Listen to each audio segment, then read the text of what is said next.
आज हम बात करेंगे ड्रामा मन मस्त मलंग की उस कड़ी की, जहां सच्चाई के पर्दे उठने लगे हैं और झूठ की बुनियादें कांपने लगी हैं। कश्फ कबीर से मिलने जाती है। उसकी आंखों में गुस्से से ज्यादा दर्द है और जुबान पर एक साजिश का पर्दाफाश। ये सब असमा की चाल है। वो तुम्हारी वालदा से बदला लेना चाहती है कबीर, और ये चालें वो अकेले नहीं चल रही, कोई है जो उसे चला रहा है। कबीर चौंकता है। क्या सिकंदर को भी इसका पता नहीं? कश्फ का जवाब होता है, नहीं, बल्कि सिकंदर तो चाहता है कि रिया तुम्हारे पास वापस आए और तुम रिया को तलाक ना दो। कबीर गुस्से से पूछता है, किसी शख्स को मेरी और रिया की तलाक से क्या फायदा होगा? कश्फ की आवाज में ठहराव है, मगर बात जैसे दिल में तीर की तरह उतरती है। कोई नहीं चाहता कि दोनों खानदान एक हो जाएं, इसीलिए तुम पर कातिलाना हमला भी हुआ ताकि इल्जाम रिया की फैमिली पर लगे। कबीर फिर सवाल करता है, मगर असमा तो बाहर जाती ही नहीं, ना ही इस शहर में उसका कोई रिश्ता है, तो फिर उसके साथ कौन है? कश्फ सोचकर कहती है, असमा हर जुमा दरबार पर जाती है।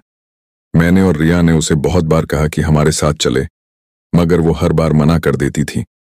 हमें पता लगाना होगा कि वो दरबार क्यों जाती है, वहीं से सारा सच सामने आएगा। कबीर अब शक में डूब चुका है। कहीं ऐसा तो नहीं असमा दरबार पर किसी से मिलने जाती हो? घर लौटकर कबीर अपनी माँ से कहता है, आपको रिया के घर नहीं जाना चाहिए था, इससे हमारी बहुत बदनामी हुई। माँ का लहजा सख्त है। तुम्हारे लिए हमारे लिए यही बेहतर है कि रिया को तलाक दे दो। अगर तलाक ना दी तो वो कोर्ट में जाएगी और कहेगी कि तुम मर्द नहीं हो। हम सब रुस्वा हो जाएंगे। कबीर का जवाब दिल चीर देने वाला है।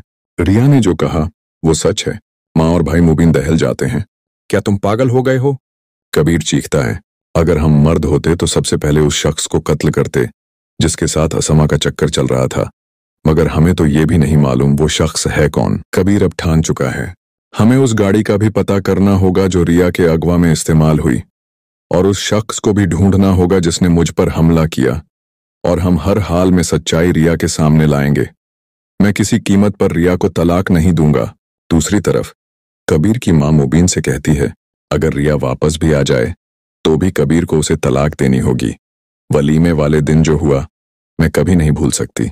मुबीन कहता है, इसमें रिया का कोई कसूर नहीं है। जो कुछ हुआ उसकी बहन असमा ने कराया, और जब कबीर सच्चाई सामने लाएगा रिया खुद वापस आएगी और बदनाम होंगे असमा और सिकंदर।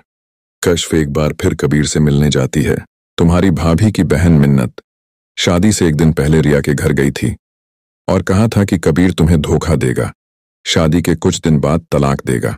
कबीर हक्का बक्का रह जाता है। घर पहुंचकर मिन्नत को बुलाता है, मैंने तुम्हारे साथ हमेशा अच्छा किया और तुमने मेरा घर उजाड़ दिया। मिन्नत बनावटी मासूमियत से कहती है, मैं कुछ समझी नहीं। कबीर गरजता है, तुम रिया के घर क्यों गई थी? क्या कहा था उसे?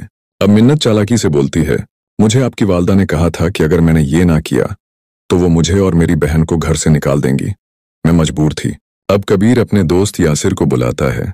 असमा हर जुमा दरबार जाती है, उस पर नजर रखो। मुझे शक है कि वो दरबार पर किसी से मिलती है, और वाजिद से भी पूछो गाड़ी उसके डेरे से कैसे चोरी हुई, मगर वाजिद को शक नहीं होना चाहिए। दूसरी ओर सिकंदर को भी शक हो जाता है। ये सब असमा किसके कहने पर कर रही है? अगर वो चाहती तो ये पहले ही कर लेती, कबीर पर गोली ना चलवाती। अब सिकंदर रिया के पास आता है, अगर तुम्हें लगता है कि कबीर तुम्हें धोखा नहीं देगा तो उसके घर चली जाओ।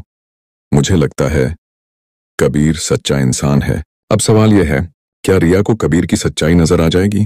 क्या असमा की असलियत सबके सामने आएगी, या फिर कोई नया मोड़ इस कहानी को और उलझा देगा?